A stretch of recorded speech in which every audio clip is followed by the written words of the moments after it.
I'm looking forward to hearing about the farm and its beginnings. I mean, I read a little bit about it in your book. The book just gave me lots of questions. I have a whole page of questions. Oh, so it's very exciting. I hope I've got a whole page of answers.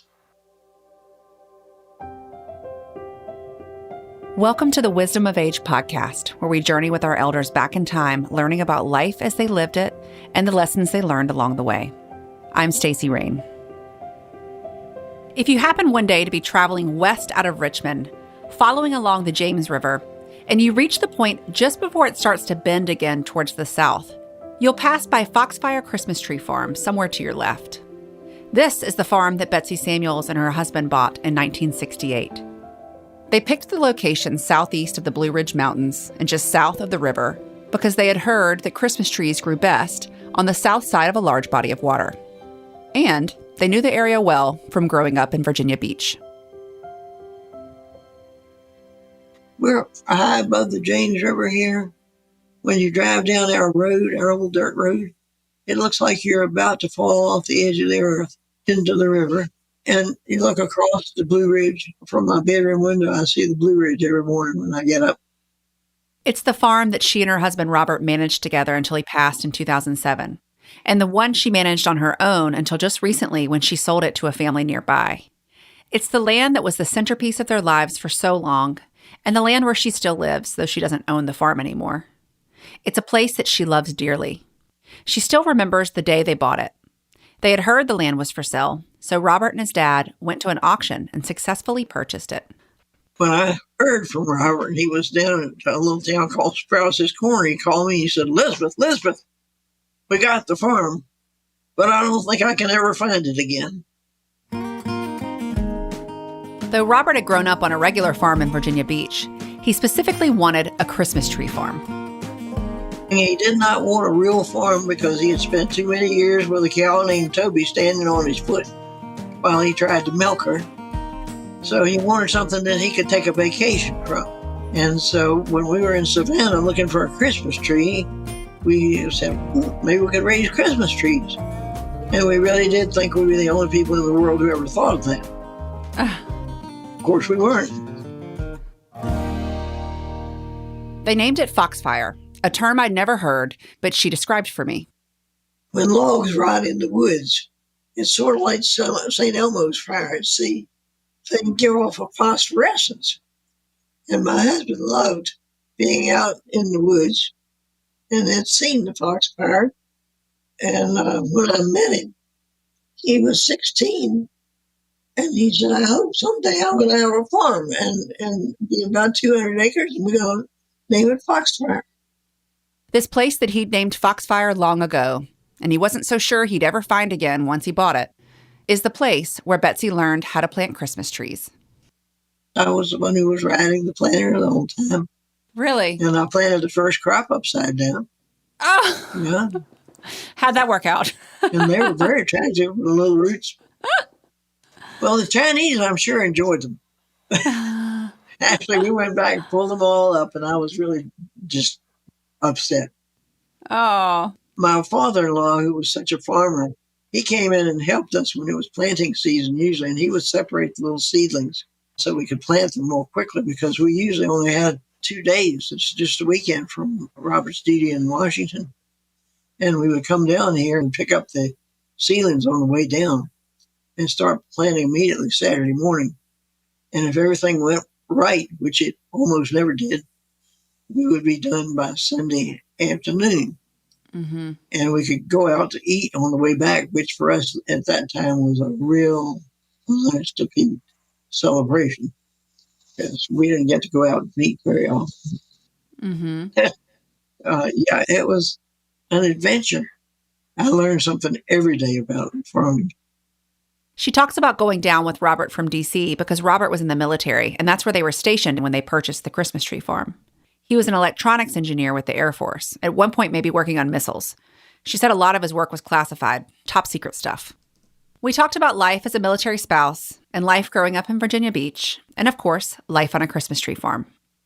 It's probably been said by more than just me that Betsy is quite a character. I was introduced to her as Miss Betsy, but when I asked her to state her name, she introduced herself as Elizabeth. It's Elizabeth Samuels, I live in Buckingham County, Virginia, about 35 miles from Charlottesville. And is it okay if I call you Miss Betsy? That's fine. Or Betsy or whatever. I was Elizabeth for a long time, but they call me from birth. They call me Betsy. Oh, really? Yeah. And I told my grandfather one time that I wanted to change my name to Violet, but he could call me Violet for short. What did he say to that? He chuckled and told all the rest of the family, and I didn't understand why they were laughing. How old were you then? Oh, probably 4 or 5 years old. Betsy was born in 1939 and grew up in Virginia Beach, originally on 16th Street, when it was still a very small town. So small, she said, that her phone number was 510. I didn't know what she meant by that, so she explained that back then you were given phone numbers according to how long you'd been there. I couldn't confirm this, but I would think Betsy would know, since telephone operator was one of her first jobs. When you say that your phone number was 510, do you mean it was 510 and that's it? That's it. There was no rest of the numbers? And then the first alteration was they put a J on it. Really? And I worked for the little telephone company there.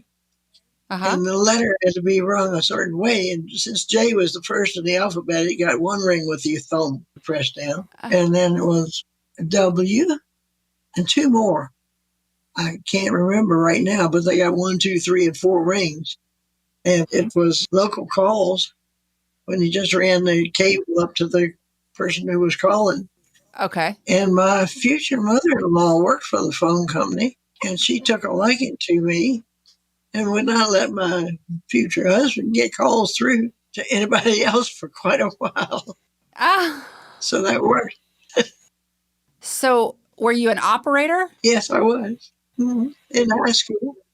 Okay. So you were in charge of plugging the lines from one house to the next, right? Is that how it worked? Yes. Yes. And it was one of the few jobs that a teenager could have that paid a reasonable wage.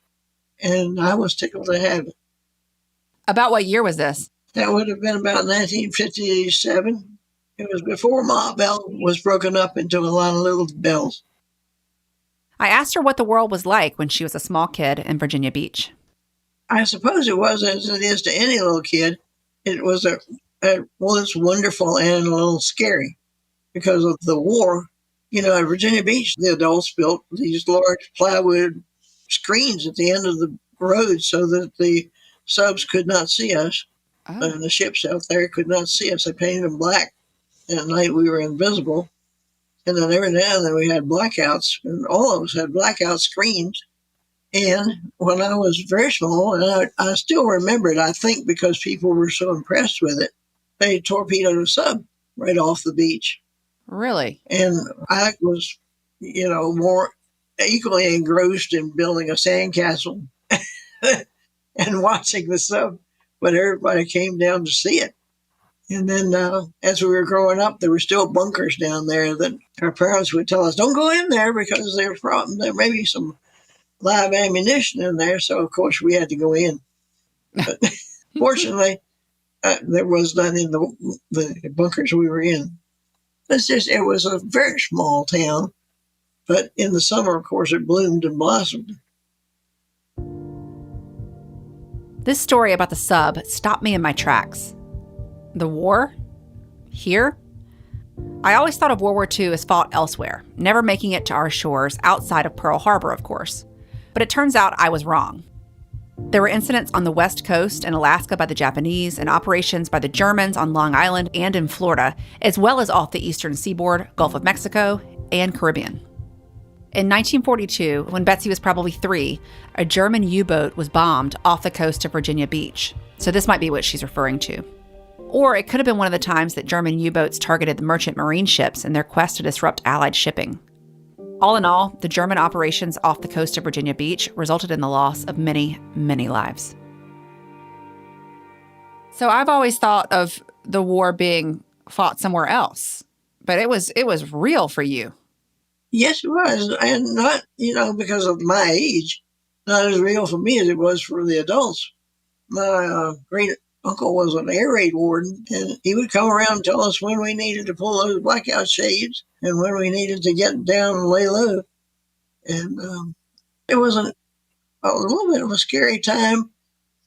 I had nightmares because of the newscasts at the movie theater. We would go and watch the movie, and then they would run the newscasts of the B-52s dropping their bombs everywhere. And when they didn't do that, of course, it was Franklin Roosevelt and the March of Dimes. So either one was equally scary. If you were at the beach, the polio was just as scary as the bomb. So you remember the newscast about polio?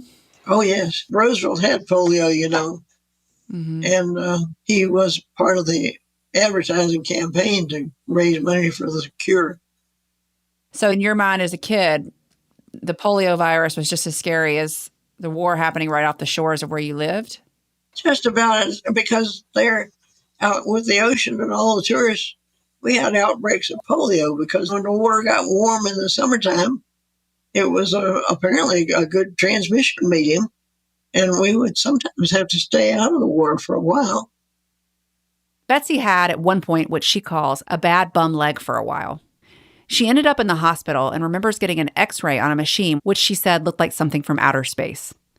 They didn't know it at the time, but years later, her doctor guessed that polio might have been the culprit. Betsy kept herself busy while growing up in Virginia Beach. As kids, they'd go crabbing, which she called her favorite sport. She told me they would all pile into the old Dodge, head to the Narrows, and catch a bushel. On the way home, the crab bucket would inevitably get turned over, and they'd have to catch them all over again. On other days, she and her sister would pick gardenias off her uncle's huge gardenia bush, made lush, she thought, by the coffee he dumped on it every day. They'd make bouquets and take them down to the boardwalk and sell them for 25 cents. When she turned 15, she started working summers in the dime store. Then she worked in Mr. Okada's gift shop. He was a Japanese-American gentleman that everyone loved, she said, who was interned during World War II. Betsy said that at the time, all the other merchants kept his shop going for him until he returned. She talked about some of what she did in his shop. We had a lot of ships because they sold very well, made of shells for tourist items. And because I liked doing calligraphy and he liked keeping me busy, he would ask me to write "Souvenir of Virginia Beach" on these shells. And I would do my best calligraphy and put "Souvenir of Virginia Beach," and if you turned it upside down, it would say "Made in Occupied Japan." And even at that age, I got a tremendous kick out of writing "Souvenir of Virginia Beach." Betsy worked at one of the hotels, but she said she wasn't thrilled with it, and they weren't really thrilled with her. She finally landed at the Cavalier Hotel, a prominent hotel there in Virginia Beach, as a night switchboard operator. As an operator, you never knew who was going to be on the phone at 3 o'clock in the morning. She also kept herself busy with family. Betsy had a big family, and as a child, they were often all under one roof. In the summers, it was her grandparents' Virginia Beach roof. In the winters, they all migrated to her great-aunt's house in Norfolk. I asked her why they did this, and she said it was to save on heating bills. One house is cheaper to heat than two.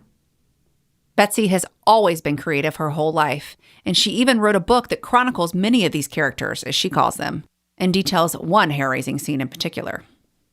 Well, so that house in Norfolk there was a lot of family in it. And there was a target range in the basement. It had a big basement. Let's hope so. Yeah. They would deliver the coal, and I'd love to go down and watch it come in through the window. But at the end of it, because we didn't want to send anybody off to war with no practice, my great aunt said, sure, you can put a target range down there. And so they practiced with the 22s, probably about 12 inches below us up in the living room. And 2 generations learned to be very careful. Yeah. I was going to ask you what kind of activities and entertainment happened in the evenings, but now I think you just answered it. And jazz was very big then. And I grew up, all the boys were in from the war, and my best memories of this place. And they all sat around there admiring. One of them had his big toe shot off in a bomber. Oh. And so he had a great big purple iodine place where the toe used to be. And we would all admire that in the wind. And then my memory is of jumping over these long legs from these young men who had come back from the war. And they had lots of stories to tell. And my cousin Jack was at WWII, and he came home one Christmas. And my aunt, who was sly as ever, my great aunt, we'll call her Auntie because that's what we all call her, said, and she knew exactly what she was doing. She said, "Son, there's been a letter for you on the mantle for a while." And she said, "It's from the president." It turns out it was greetings from the president. Yeah. You've been drafted. Right around the time her little sister was born, she said her dad did something that crossed the line, though she didn't say what. But her mom told her dad to leave and never come back. So he wasn't in the picture for much of her life, and I imagine being a woman raising 3 girls on a teacher's salary in the 40s and 50s wasn't easy. But it seems they stayed surrounded by family. Betsy said it was a close-knit family, and she always knew they had her back, even when they weren't together. It's not always visible, but you know that they're behind you all the way. And that no matter what you do, they're going to love you anyway. And that is a lot to give a child. Where do you think that approach came from? Well, from my mother and the family. That's the way they were raised. The reason they could all live together in the same little house for periods of time that were beyond normal. Eventually, Betsy met Robert while they were in high school. Then they both went off to college, where Betsy majored in math and Russian language, which was a popular course, she said, since there were Russian trawlers off the coast at the time, and the U.S. wanted to listen in. Robert was in ROTC and eventually was chosen for the Air Force Education Program to study engineering at Washington State University. So that sent them over to Washington State, where they both finished college. We talked about what it was like to be so far from home. My family was forever away. I didn't think I'd ever get home. Really? And it was one of those things. I was so homesick. And in those days, a long distance call was an arm and a leg. And so you really had to save up to make one. Mm. Did it feel like a totally different kind of culture going from Virginia Beach and Norfolk to Washington State? It's a big, big move. Yes. Yes, it did. Virginia Beach is green and, green and growing and flowers everywhere. And it's semi-tropical. Mm-hmm. And Washington State, the part that I was in, I never got to the West Coast. We were down in the Idaho corner, Idaho and Oregon, down in there. And so every tree that was there was one that somebody brought in from somewhere and planted. And we were in the middle of the wheat fields. My husband, being a farmer's kid, we had to stop and admire every 50-foot combine that he saw out in the field. They had their first baby while they were there, and she said her time in Washington State was the first time she ever went sledding. After graduating, they went back to Virginia Beach, and they had their second baby that summer. And then somewhere in Texas, Robert received his commission. They moved a lot, as military families do, and we talked about what that was like and how she handled it back then. Every place is different. And I think it was our second assignment when we went to Massachusetts. I had to make up my mind whether I was just going to hate every place I moved to because it wasn't home, or if I was going to love it because each one was different and interesting. And it's no way to spend your life just hating that you're not home. So I became somebody who enjoyed where they were. And I met the most wonderful people. She admits that sometimes she wasn't so sure who she would meet. In Massachusetts, of all places, I was expecting, all kinds of terrible things because you know how if you're raised down south, you think maybe the folks north of the Mason-Dixon line have green ears and do all kinds of weird stuff. But there were wonderful neighbors there. Couldn't ask for better. If someone were to say, how do I be a good neighbor? What advice would you give them? Just be open, I think. Be open to other ideas. And don't be afraid to state what you feel. Mm-hmm. And if you don't get a decent reception to it, then it's probably not really worth investing your time, but do the best you can. Mm-hmm. You just try and be thoughtful of other people. As she was telling me a story about making papier-mâché carolers for her window as part of her building Christmas party while stationed in Maryland, she spoke again about the importance of caring about and spending time with neighbors. If you get together, and we found that to be true here too, if you get together with neighbors, you can get a whole lot done in this world. And if you don't, you can't. It's that easy. The formula is simple. Love thy neighbor, even if you really don't want to sometimes. One of the things I'd heard about Betsy is that she loves everyone she meets. I asked her if there was a particular way she liked to meet her new neighbors, since she'd had a lot of practice. Well, when I quit smoking, which was in 1991, I missed my after a meal cigarette most. And so I just went out and went to call on people I'd never been to visit before. And that was great fun. Yeah. So you just showed up. Hi, I'm Betsy, and I'm here because I'm trying to quit smoking and I need to do something. And then I was on the school board for 20 years. And in the process of doing that, I had to go meet and greet a lot of folks. That was interesting too. And you learn that your way is not always the right way. Of course, I still think it is, but sometimes it's marginal. I've been thinking about something that you said earlier, and I want to come back to it because I'm curious how it's kind of impacted the rest of your life. You said that you had to make a decision when you were a military spouse and moving from place to place, whether you were going to hate everywhere or love everywhere. And you decided to love everywhere. Do you feel like that lesson that you learned impacted the rest of your life? I do. Yes. Because people to a great extent have the opportunity to control whether they want to live their lives as happy people or unhappy. And you might as well choose happy because you're not going to change the things that make you unhappy. So you better get something good out of it. And I always have found good things. Well, there's a whole chapter in my book about the neighbor in Massachusetts who just had a wonderful time being the Wayne Gretzky with her swill container, pushing it down her driveway. Yeah. Happiness is where you find it. There's things that make you smile and laugh everywhere. And Massachusetts was hard because my husband had me take a picture of him shoveling the driveway with the snow up 4 feet to remind him why he didn't want to come back there. I don't think he actually ever needed the reminder. When you say that people need to decide to be happy, if someone said to you, Miss Betsy, well, how do I do that? How do I find that happiness? What would you say? I would say just because the way of doing things that they're employing is not the way you would do it, enjoy it for what it's worth.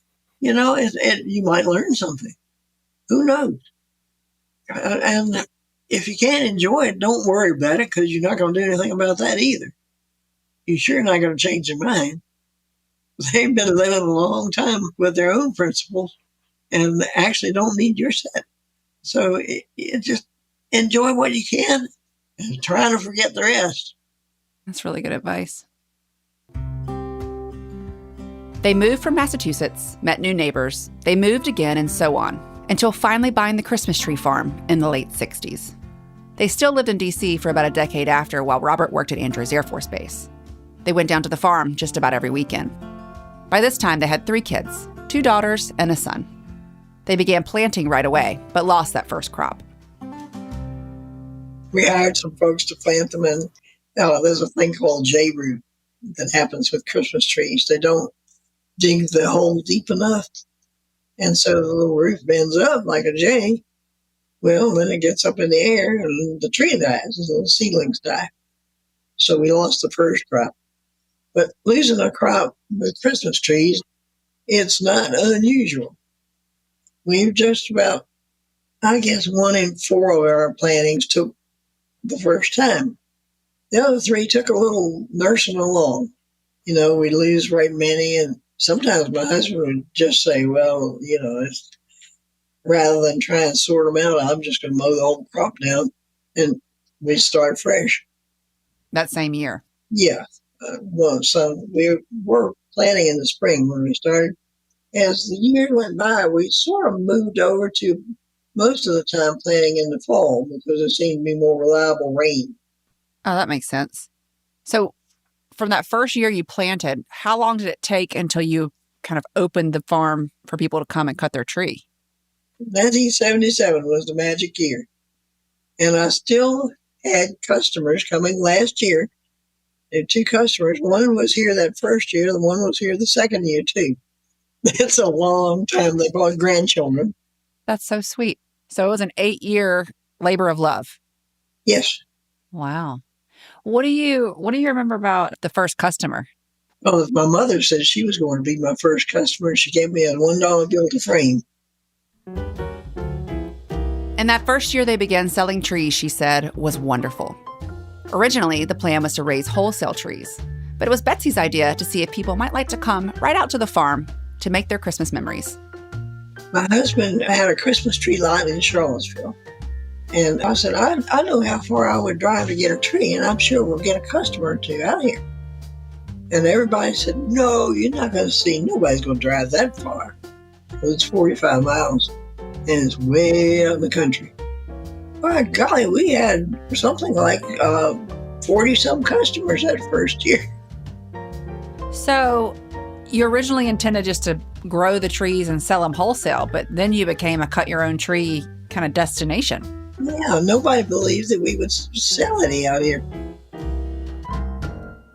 Eventually, once Robert retired from the Air Force, they left D.C. and settled down on their Foxfire Christmas Tree Farm just south of the James River for good. Once we came here, we found just the most fantastic neighbors and enjoyed so much. And my neighbor nearest to me is a wonderful character. And she said, my philosophy is whatever floats your boat. I love it. It's a wonderful thing. It's the way it should be. Eventually, the word got out about Foxfire Christmas Tree Farm, and they were selling up to 500 trees a season. It wasn't always the easiest work raising trees. Some of them really got away from us. We raised Scotch pines primarily. Our soil seemed to be suited to, and Robert and I were much younger. The Scotch pines are the hardest of the trees physically to raise, and the pruning of them and the care of them, it's a great deal harder. The Norway spruce is the easiest one to raise. You hardly have to touch it. But we didn't do Norway spruces for quite a while. So did you grow both of them? Both those ones, the easy and the hard? Eventually, we grew some Norway spruces. They have a reputation, and sometimes it's deserved, and sometimes it's not. The night, Christmas Eve, all the children are trying to go to bed, and what they hear is the sound of needles falling off the tree. And every tree will lose all the needles it has. Now, I have experimentally tried quite a few Norway spruces. I've never had bad luck with them. I've had several people. Every time I had a tree come back, it was invariably a Norway spruce. People would bring the trees back? Well, yeah. They bring back and say, look, Miss Samuels, look at this tree. It doesn't have a needle left on it. Oh, what's your favorite tree? Well, I love the Scotch pine because it's got substantial branches. It's a beautiful dark green when it's good Scotch pine. And it also will hold up heavy ornaments. I had accumulated quite a collection of heavy ornaments. My youngest daughter made a plaster hand cast in kindergarten. That thing must weigh 400 pounds. But the Scotch pine doesn't even whimper or whine about it. It just holds it up. But they also make wonderful wreaths, and I call them our cast iron wreaths. We've gotten quite a nice reputation with our wreaths. We do Scotch pine primarily, and then we've added other greens in. And baby's breath on a red bow. Foxfire churns out about 1,000 wreaths a year. Betsy said that in her younger days, she was making about 16 wreaths a day during the holiday season. I asked her if it was Christmas if she wasn't making a wreath. She said it wasn't, and maybe she'd drive everyone nuts by going to help now that she'd sold the farm, but they're going to have to run me off with a stick or something. Of course, you can't talk about living on a Christmas tree farm without talking about the potential magic of when it snows. I love, being a Christmas tree farm. Those first few flakes are just beautiful. And after that, snow is my least favorite four-letter word. Of all the four-letter words in the universe, that's the one that I like least. I have had more people, I've been stuck in a lot of places, but I've had a lot of people stuck here on the farm. Because if you're in town, snow seems like a really good chance to go out in the country and get a tree. Right? Wrong. Yes. No. There's lots of people stuck out here from time to time. But we didn't get any snow this year, and that surprises me a little bit and worries me a little bit. Betsy helped run the Christmas tree farm, greeting customers starting somewhere around mid-November, selling cut-your-own Christmas trees, manning the wreath sales, the cider shack, and the Christmas shop. She raised her 3 kids and now has 7 grandkids. I asked what she thought her grandkids could learn from her and her experiences. But her answer wasn't one that I expected. Not much. They have Google. Google had come up earlier in our conversation, too, when I had asked Betsy about the differences in the world then when she was young versus now. She said she wasn't sure if it was a simpler time, but she did say this. I think it was much easier to make decisions then than it is maybe now. Really? Why do you say that? Well, there's so much to complicate it. Before, if my mother said something, she didn't have to worry about me Googling it. All she had to say was, because I said so. Yeah. And she didn't have to worry about my being on the phone with my friends all the time. In addition to her work at the farm and her work raising kids, she also, as she mentioned earlier, joined the school board. It took me a year to learn the acronyms because Ed Speak is so full of acronyms that you wouldn't believe it. It has more than the military. I asked her what she learned on the school board, and she said one thing she learned was that sometimes someone might not have all the information that you do, and it's important to take the time to explain. This reminded her about something her husband Robert learned, not from the Air Force, but from his time as a Boy Scout leader. My husband, because of the way he was raised, he always felt like anybody could do what he did. And looking at his career, that's, just not so. But he didn't realize that. And he said it wasn't until he took over as a Boy Scout leader that he realized that some things that were easy for him were extremely difficult for some people. And I think as a school board person, that's something that I learned too. Robert's been gone for years now, so I asked Betsy about life on the farm without him. He's fine. He's happy as a hawk. She says there was a hawk that frequented the farm that everyone decided was Robert, since he always said he would come back as one. As my number one wreath maker said. She said, Betsy, I hate to tell you, but I think he had a woman with him. We had a good life together, and we got a lot done. And he loved the business, and I loved the business. More than that, we loved the place. Betsy still very much loves the place. She no longer owns the Christmas tree farm, though she still lives in the house she and Robert built together there. She talks about the views, the neighbors, the memories that she and her customers made every Christmas, and what she's learned along the way. Every year there's something different, a problem it's like any other kind of farm. There's a problem you need to solve, the bark beetles or funguses in the Douglas firs, that kind of thing. And the only way you can take them is one problem at a time. And it worked out. Is there anything that you would say that you've learned from having the Christmas tree farm? Pretty much everything I know. I've learned that you better go ahead and deal with whatever the problem is, because it's going to be there tomorrow and the next day. Seems like kind of a metaphor for life, don't you think? Yeah, I do. And they come when you least expect them. Right. And you pick it up and keep on going. As we ended our conversation, I asked her my final question. Well, after 84 years on this earth, what do you know for sure? Tomorrow's going to be a new day. New problems and new solutions and new excitement and new joy. Miss Betsy, thank you so much for your time today. Well, thank you for yours. I have loved every minute.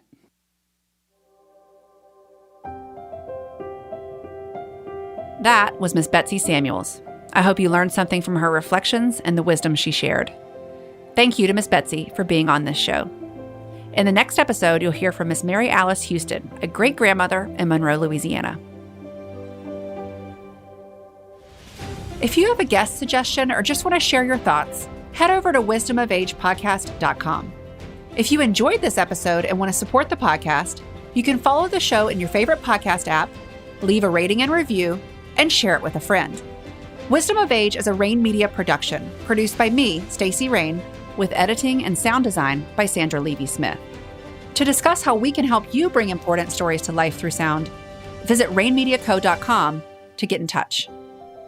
Thanks for listening.